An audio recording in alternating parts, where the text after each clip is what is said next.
One of the exciting developments in gardening of late have been the development of new varieties of Philadelphus and Deutzia, but also some more recent introductions of very much better forms of Deutzias than we've probably known for a long time. And here I'm standing beside Deutzia longifolia, and this is a particularly good form with beautiful pink centres to the stamens and very large flower clusters. Now, Deutzia longifolia was first discovered by Ernest Wilson in China in 1904, but by 1912 the RHS had already given it an award of merit, and I think, looking at it today, a very well-deserved award of merit.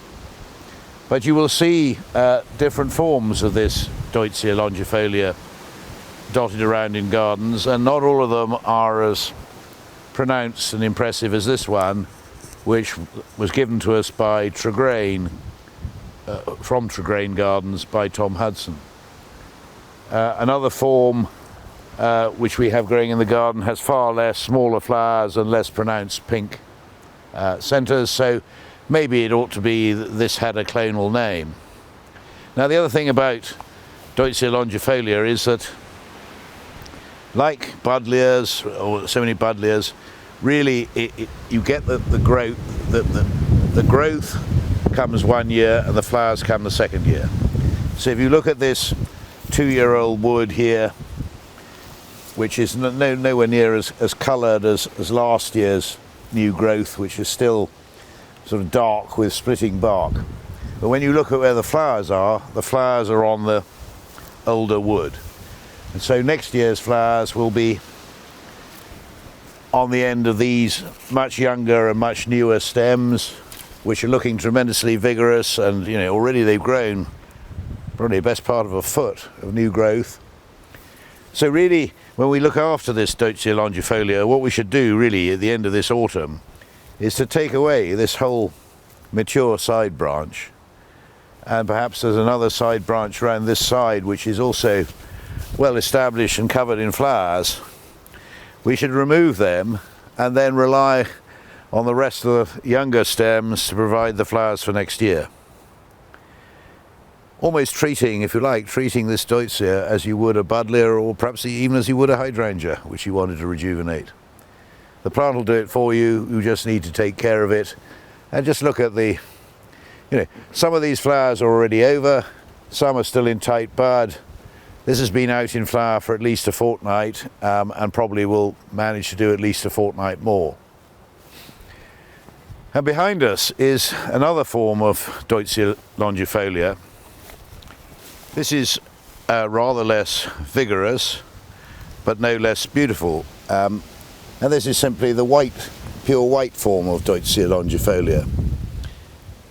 And you see again that the inner frills around the anthers and stamens are pure white, but the shape of the flower is very much the same as on the white and pink form which you just looked at.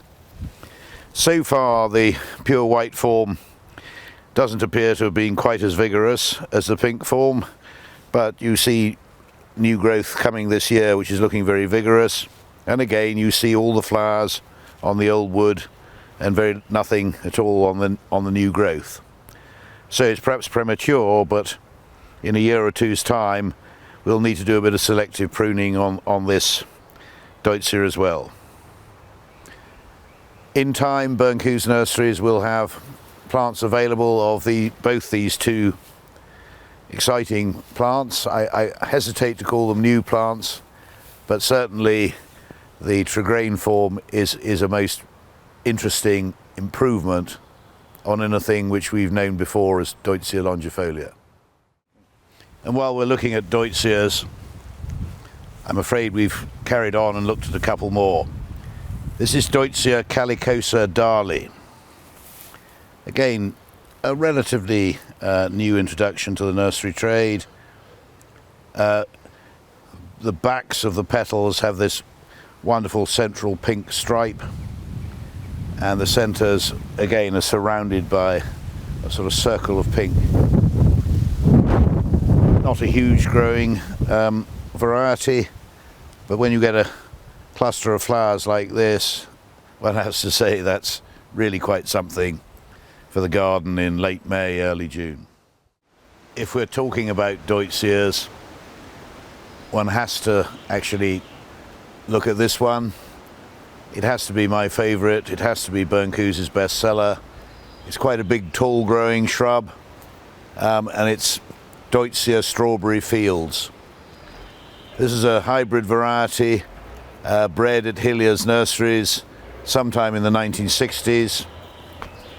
It's extremely floriferous, but again, when you look closely, you can see that the new growth, which will be next year's flowers, has no flowers on at all. And again, there's a strong argument for pruning out the flowering spikes, which are doing so well.